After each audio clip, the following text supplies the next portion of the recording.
নতুন করে লিখেছেন, কিন্তু সেই আলোচনাগুলো আজকের এই ডিসকাশনটায়, যেই ম্যাচে জয়ের মাধ্যমে রাউন্ড অফ 32 এই ম্যাচে জয়ের মাধ্যমে রাউন্ড অফ 16 আর্জেন্টিনা ইনশিওর করলো, লিওনেল মেসির অনন্য উচ্চতায় চলে যাওয়া, লিডিং গোল স্কোরার হওয়া, নতুন করে টানা গোল করে নতুন নতুন রেকর্ড করে, সেই আলোচনাগুলো আসলে শুরুতে আসছে না। আর্জেন্টিনা 3-2 জয় পেলেও, আর্জেন্টিনা রাউন্ড অফ 16 প্রগ্রেস করলেও ডিসকাশনের শুরুতে আসছেই the way actually Cape Verde আজকে এক্সিকিউট করেছে, the way Argentina ugly football display করেছে, দ্য ওয়ে অনেক ক্ষেত্রে আসলে কি করতে চাইছে আর্জেন্টিনা, ইতালিয়ান স্লো ফুটবলকে আবার নতুন করে, যেহেতু তারা বিশ্বকাপে নেই, এবারের ওয়ার্ল্ড কাপে রিইন্ট্রোডিউস করতে চায় কিনা, সেরকম কোনো টেন্ডেন্সি তাদের মধ্যে কাজ করছিল কিনা, সেই প্রশ্ন জেগেছে। আজকের এই ম্যাচে প্রশ্ন জেগেছে যে এই আর্জেন্টিনা, লিওনেল মেসির আর্জেন্টিনা, যেই দলকে কেন্দ্র করে কোটি কোটি মানুষের আবেগ আর সমর্থন একাকার হয়ে যায়, সেই আর্জেন্টিনা এবারের বিশ্বকাপে এই ফুটবলকে যদি ডিসপ্লে করতে থাকে তাহলে কতদূর পর্যন্ত যাবে। এই আর্জেন্টিনা, যে আর্জেন্টিনার ডিফেন্সে বড় ধরনের ফাটল বা চির আপনি বলতেই পারেন, এক্সট্রা টাইমে চলে যাওয়া ম্যাচে শেষ 10 মিনিটে যেভাবে এমি মার্টিনেস গোলবার সামলেছেন, যদি এটা অন্য কোনো দলের বিপক্ষে হতো যেখানটার ফিনিশার কেপ ভার্দের থেকেও বেটার, যদি অন্য কোনো দলের বিপক্ষে হতো যেখানে সিডনি লোপেজের মতো আরো 3-4 জন অন্তত প্রপার স্ট্রাইকার রয়েছেন, হয়তো এই ম্যাচের ফলটা অন্যদিকে যেতে পারত। এখন এই ম্যাচে আর্জেন্টিনা শেষ পর্যন্ত অতিরিক্ত সময়ে গড়ানো ম্যাচে শেষ পর্যন্ত 3-2 জয় পেলেও, এই জয় আর্জেন্টিনাকে, তাদের ম্যানেজমেন্টকে, ফ্যান্সদেরকে, ইভেন লিওনেল মেসিকে স্বস্তি দেবে না। যেই ম্যাচে আর্জেন্টিনার জয়ের কথা ছিল অনেক বেশি ক্লিয়ার কাট ব্যবধানে, সেই ম্যাচটা একটা সময় মনে হচ্ছিল, ম্যাচ শেষ হবার 2-3 মিনিট আগেও মনে হচ্ছিল যে পেনাল্টি শুট আউটে চলে যেতে পারে। ম্যাচ শেষ হবার কয়েক মিনিট আগেও মনে হচ্ছিল যে পেনাল্টি শুট আউটে যদি এই ম্যাচ চলে যায়, ভজিনা ভার্সেস এমি মার্টিনেজের সেই পরীক্ষায় জিতবেটা কে। মনে হচ্ছিল যে নবাগত কেপ ভার্দে 5 লাখ জনসংখ্যার এই দেশটার বীরত্ব গাথা লিখা ভজিনহা শেষ পর্যন্ত হয়তো অতিরিক্ত সময় পার হয়ে পেনাল্টি শুট আউটে চলে গেলে এমি মার্টিনেজের বীরত্বকে খাটো করে তার দলকে জিতিয়ে দেবেন। এই যে স্নায়ুক্ষয়ী উত্তেজনা, এই যে রোমাঞ্চ ক্রিয়েট করেছিল আজকের ম্যাচে কেপ ভার্দে, সেটার চান্সেস গুলো আলটিমেটলি আর্কিটেক্ট করেছে আর্জেন্টাইন প্ল্যানিং। 29 মিনিটে কি অসাধারণ গোল লিওনেল মেসির, এবং সেই মার্টিনেজের পাস থেকে, লিসান্দ্রো মার্টিনেজের সেই পাস থেকে যখন লিওনেল মেসি গোল করলেন, তারপরে মনে হচ্ছিল যে আরো অন্তত 2-3টা গোল হবে। ভজিনহা ভার্সেস লিওনেল মেসি, 1 মেসি 0 ভজিনহা। মনে হচ্ছিল যাকে নিয়ে এত রূপ কথা লিখা হয়েছিল, ঘানার ওঝা যে দলকে নিয়ে চ্যালেঞ্জ জানিয়েছিল, আজকে হয়তো সেটা দারুণ একটা উত্তর দেবে আর্জেন্টিনা। শেষ পর্যন্ত সেই ওঝার ভবিষ্যৎবাণী সত্য হয় নাই, but the way Argentina win this match, ঘানার সেই ওঝাকে স্যালুট জানাতেই হচ্ছে যে তিনি বাজি ধরেছিলেন আসলেই যোগ্যতম একটা দলের পক্ষে।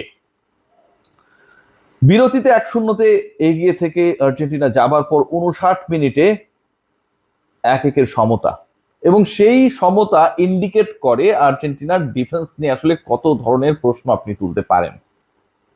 যিনি সামনে ছিলেন সেই ফুটবলারের পায়ের ফাঁক গোলে বল পাঠানো হলো, এবং এমি মার্টিনেজের যে রিফ্লেকশন এক্সপেক্টেড ছিল, he was too slow.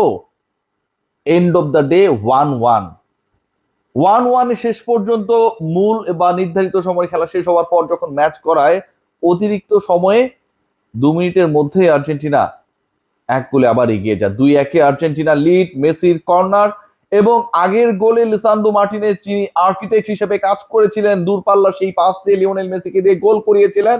That was the 7th goal of Lionel Messi in this tournament.